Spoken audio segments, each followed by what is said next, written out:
Jason Cardi. Assalamualaikum.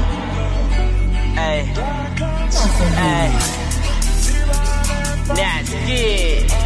By the way, saya nak cakap terima kasih untuk family and my gang. Terima kasih untuk segalanya and maafkan kalau ada salah silap. Shout out family and my gang, always tunjukkan jalan. Walau kadang tak berani, but aku masih tahan. Macam-macam halangan, dugaan and selalu dalam tekanan. Terima kasih yang support dari kata atau perbuatan. Bapa kau ni sumpah anak mak. Tak berani kuah malam, bukan tak berani bentak, cuma aku tak benak. First time aku sakit, aku susah, aku sedih. Mereka yang always ada, so cuba pakai otak.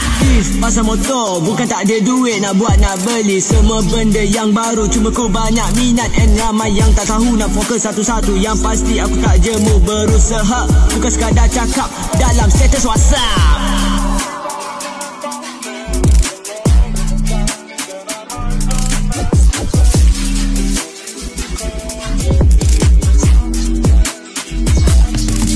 Hidup dijaga, sekarang tak ada apa. Hidup demi keluarga, tapi kadang terlupa, terlena, terlalu ikut fasa zaman. Gaya minat terkini, sampai tertanya dah sampai mana apa ku kerja, apa ku mau. Kadang ku buntu, bertukar kerja, sibuk nak berseronok. Zaman muda sampai lupa kat rumah ibu pakai apa, ayah dah makan ke, kakak-kakak kat mana, okey ke, selamat ke, semoga bahagia.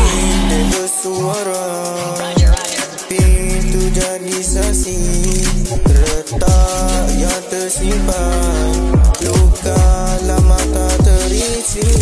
Sini dalam rumah, riuh hanya pura-pura, hati jadi mangsa, jiwa karam tak kemana. Meja penuh pinggan tapi rasa kosong, gelak tawa tiruan, hati hanya timbul.